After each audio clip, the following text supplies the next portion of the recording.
అంటారా? అసలు ఏం కావాలి, ఎవరిని మనం ఎన్నుకోవాలి అనే సరైన నిర్ణయం ఓటర్కి లేదండి. ఓటర్కి అది లేదు. ఎందుకంటే ఒక ఊరిలోకి వచ్చేసరికి ఆ ఊరు రాజకీయం ఉంటుంది. నా కులపోడిని నేను గెలిపించుకోవాలి, ఈయన నా మనిషి, అతను మంచోడో చెడ్డోడో తెలియదు, నా నా ఫ్యామిలీ అని అతను ఫైట్ చేస్తుంటాడు. ఆపోజిట్ వాళ్ళు కూడా ఇంతే ఫైట్ చేస్తుంటారు. ఇక్కడ వాస్తవంగా ఏమి కావాలి ఏమి చేయాలని వీళ్ళిద్దరూ ఆలోచించరు. ఇటు మావాడు నిలబడ్డాడు, ఇటు మావాడు నిలబడ్డాడు, ఇటు నా కులపోళ్ళు నిలబడ్డారు, ఇటు నా కులపోళ్ళు నిలబడ్డారు.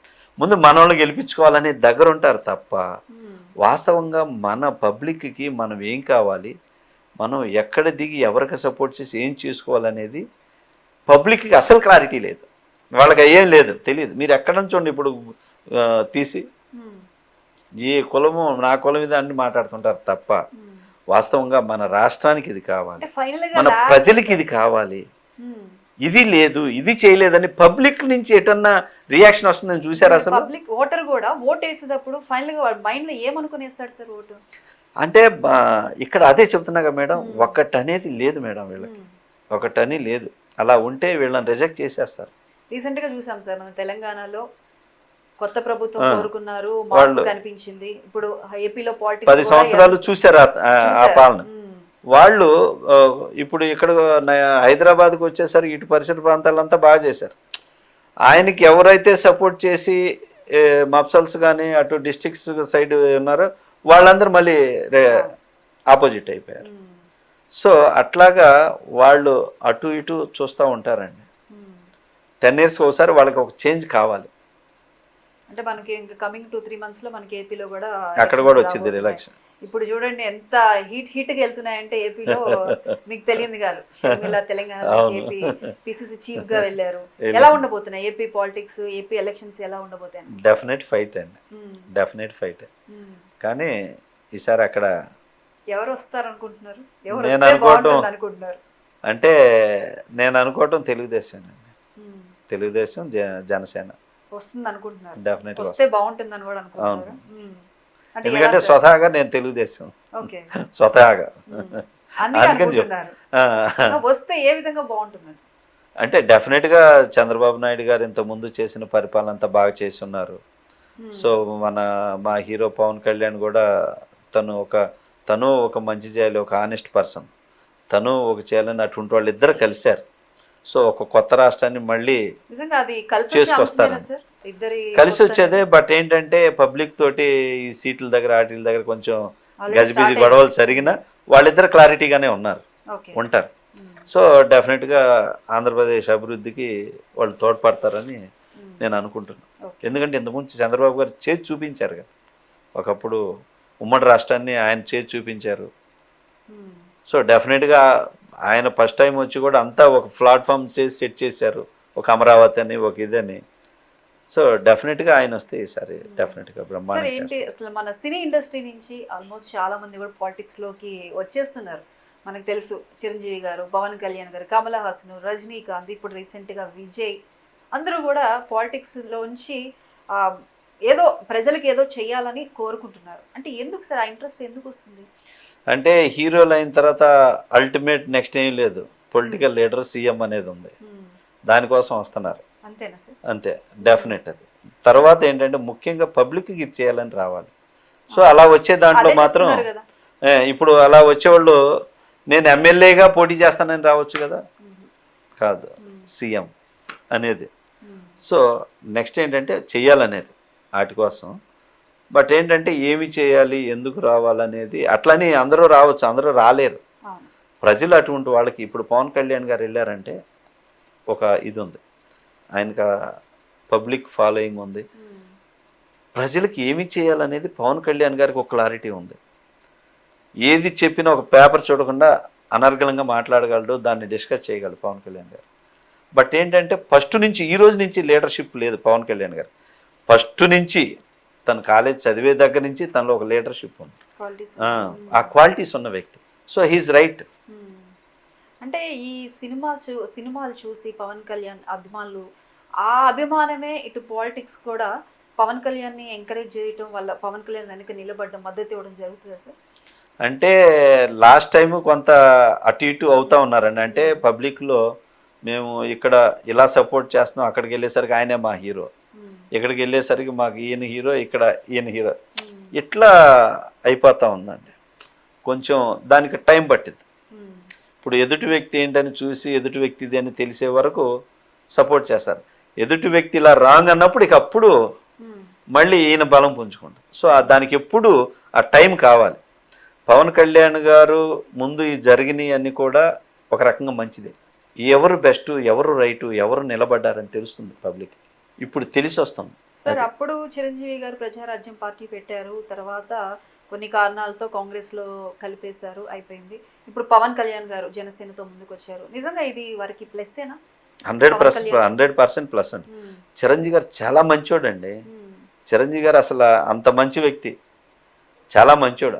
ఆయన ఏంటంటే స్ట్రైట్గా ఒకరిని అనలేడు. ఆయన ఏదో చాలా మంచి వ్యక్తి చిరంజీవి గారు. ఒకరిని మాట అనడు.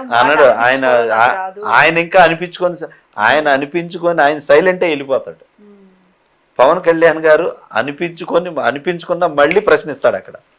చిరంజీవి గారు అనిపించుకున్న మనం ఎందుకు, వాళ్ళు ఏదో మాట్లాడారు తెలియక, నేను తెలిసినోడిని కదా, మళ్ళీ నేను ఎందుకు వాళ్ళని అంటాం, సో ఎందుకు మనం సైడ్ అవుదామని ఆయన సైలెంట్గా పక్క వెళ్తారు. అంత మంచివాడు చిరంజీవి గారు. పవన్ కళ్యాణ్ గారు చిరంజీవి గారికి ఆ డిఫరెన్స్ అంతే. నేను నేను చిరంజీవి గారితో వర్క్ చేసే కాబట్టి నేను చూశానండి. అందువల్ల అందుకే అంత మంచి వ్యక్తి, ప్రిన్సిపల్స్, టైమింగ్స్, తపన అన్ని ఉన్నాయి కాబట్టి ఒక రామారావు గారి తర్వాత అంత గొప్ప స్థానంలో చిరంజీవి గారు ఉన్నారు. టీంతో ఎలా ఉంటారు సార్ మెగాస్టార్ చిరంజీవి గారు?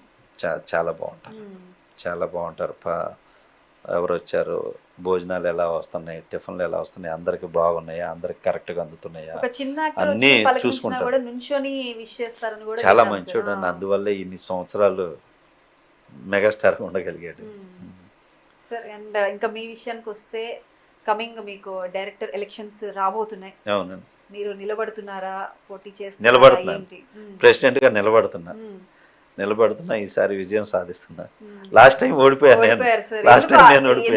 ఓడిపోవాల్సి వచ్చింది అక్కడ? అంటే యాక్చువల్గా నాకు సీనియర్స్ అండి పోటీ చేసిన వాళ్ళందరూ. అంటే పెద్ద వాళ్ళందరూ ఒకటి, నేను ఒక్కడనే అంతమందితో ఫైట్ చేయాలి, అది అనమాట. సో అందువల్ల లాస్ట్ టైము జరిగిన దాంట్లో కొంచెం నేను ఒక 100 ఓట్ల తేడాతో ఓడిపోయా. ఈసారి డెఫినెట్ నేను కలుస్తాను. అప్పుడు నా ఒక్కడ బలమే ఉంది, నా వెనక సైన్యం బలం లేదు. ఇప్పుడు సైన్యం బలం తోడైంది, ఉందండి. డెఫినెట్ గా విన్ అవుతున్నా ఈసారి. ఫిబ్రవరి 11th అండి. ఫిబ్రవరి 11th. సార్ ఈ ఎలక్షన్స్ లో కనుక మీరు గెలిస్తే, ప్రెసిడెంట్ అయిన తర్వాత ఏంటి మీ ఆలోచన? మంచి మాట అడిగారు. ఏం చేస్తారు? నేను ప్రెసిడెంట్ అయితే ఇది చేస్తానని నేను ఒక మేనిఫెస్టో ఇచ్చానండి. ఇప్పుడు ఏమి ఇచ్చానంటే, ఫస్ట్ మా డైరెక్టర్స్ అసోసియేషన్ బిల్డింగ్ లేదు, ఒకటి ఉంది, ఒక 3 bedroom ఇది ఉంది. ఇది కాదు, ఇవాళ ఇండియా అంతా గర్వపడే విధంగా డైరెక్టర్స్ని ఇండియా ఎదురు చూస్తాం. అటువంటి డైరెక్టర్స్, టాప్ డైరెక్టర్స్ ఇవాళ ఆంధ్రప్రదేశ్లో తెలుగు ఇండస్ట్రీలో ఉంటే, ఇటువంటి వాళ్ళ ఉండే అసోసియేషన్ ఇలా ఉండాలా? కాదు, ఈ లెవెల్లో ఉండాలి. సో అటువంటి బిల్డింగ్కి నేను పునాదేసి, ఆ బిల్డింగ్లో అన్నపూర్ణ క్యాంటీన్ పెడతాను అని 2 మేనిఫెస్టోలు. సో ఎందుకంటే మా అసిస్టెంట్ డైరెక్టర్స్ మా డిపార్ట్మెంట్లో చాలా స్ట్రగుల్ అయ్యే వాళ్ళు ఉన్నారని, అటువంటి వాళ్ళు మధ్యాహ్నం వచ్చి అక్కడ భోజనం చేయాలి అనేది. నెక్స్ట్ హెల్త్ కార్డులు అండి. చాలామంది ఆరోగ్యం పట్ల చాలా, మా డైరెక్టర్స్ సభ్యుల్లో కొన్నాళ్ళు పని ఉంటుంది, కొన్నాళ్ళు పని ఉండదు. వాళ్ళకి హెల్త్ సైడ్ భరోసా కావాలి. సో ఇటువంటి దానికి ఒక 3 హాస్పిటల్స్తో మాట్లాడి హెల్త్ కార్డులు అండి రెడీ చేశాం. నెక్స్ట్ మా అసోసియేషన్కి ఫండ్ రైజింగ్ ఏమండి. అలాగే కొత్తగా డైరెక్టర్ అయ్యే వాళ్ళకి, మేము డైరెక్టర్ అయితే నేను ఇలా సినిమా తీస్తాను అని చూయించుకోలేరు.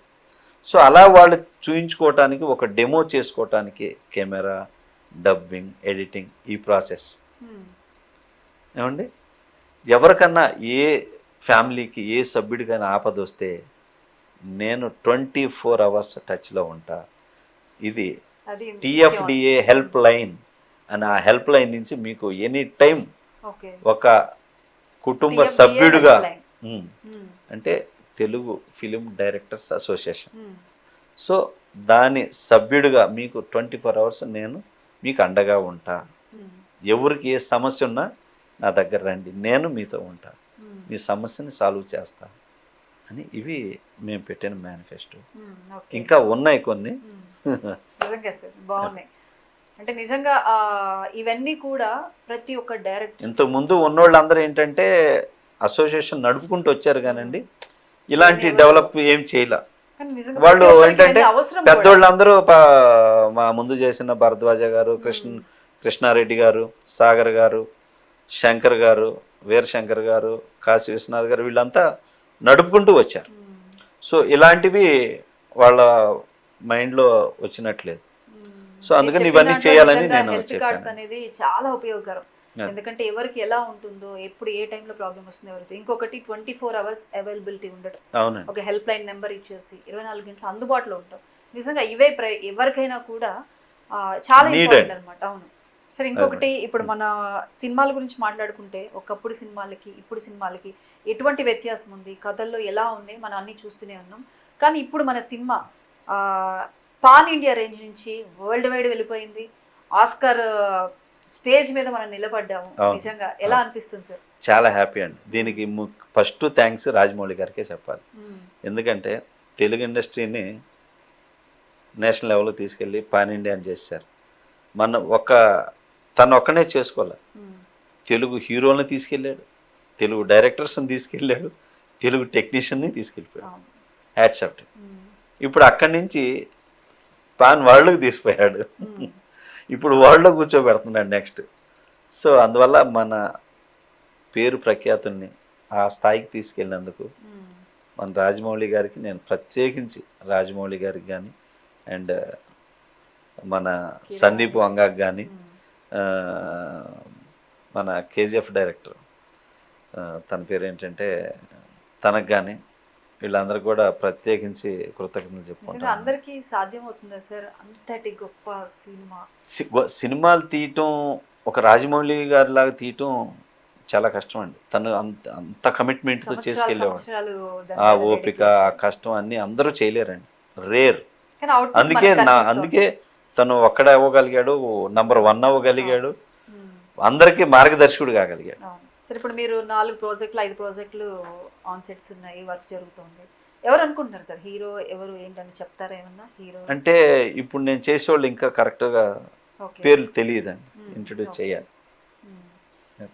మరి అయితే కొద్ది రోజుల్లోనే లేదంటే కొద్ది నెలల్లోనే మీ మూవీస్ 3 సినిమాలు వచ్చేస్తాయి సార్ ఈ ఇయర్లో? పక్కా వస్తాయండి, పక్కా. వరదరాజు గోవిందం వస్తుంది, రామజన్మభూమి వస్తుంది, ఇండియా CEO కొత్తగా ఉంది సార్. వస్తే మా పిల్లది కూడా రావచ్చు, మా పిల్లలది. ఓకే. ఎప్పుడు సార్ పిల్లలు ఎప్పుడు రావచ్చు sir? Almost next month start చేస్తాను. ఏమైనా టైటిల్స్ ఫిక్స్ చేశారు సార్? ఫిక్స్ చేయాలి ఇంకా. వర్కింగ్ టైటిల్ దో కమీనే అనుకుంటున్నాను. Do Kameene it's a Sholay. Okay, Sholay. Okay. ఏమనిపిస్తుంది సార్ ఇప్పటికీ ఆ సినిమా గురించి? ఇప్పుడు కూడా ప్రౌడ్గా ఫీల్ అవుతానండి. ఆ సినిమా చాలా దానికన్నా ఇంకా మంచి చేయాలనే ఫీల్ అవుతుంది ఇంకా. ఇప్పుడు నిజంగా వచ్చే ఎవ్రీ ఫిలిం గ్యారెంటీడ్ ఫిలిమ్స్ వస్తాయండి అవి. ఇప్పుడు మాత్రం డెఫినెట్ వరదరాజు గోవిందం చాలా మళ్ళీ చెప్పుకునే సినిమా అవుతుంది. రామ జన్మభూమి కానివ్వండి. అంటే రామ జన్మభూమి అంటే ఎలా అనుకుంటాం అంటే ఇప్పుడు ఆల్రెడీ రామ మందిరం అది అట్లా అనుకుంటారు, అసలు అది కాదు. దాని చాలా పెట్రియాటిజం ఫిల్మ్ అండి, పెట్రియాటిజం ఫిల్మ్. ఓకే. అయితే ఇయర్ లో మొత్తానికి సముద్ర గారి 3 సినిమాలు మేము చూడబోతున్నాం. అవునండి, తప్పకుండా. కమింగ్ ఎలక్షన్స్ లో కూడా సముద్ర గారు గెలిచి ఏదైతే మేనిఫెస్టో రెడీ చేసుకున్నారో ఆ మేనిఫెస్టో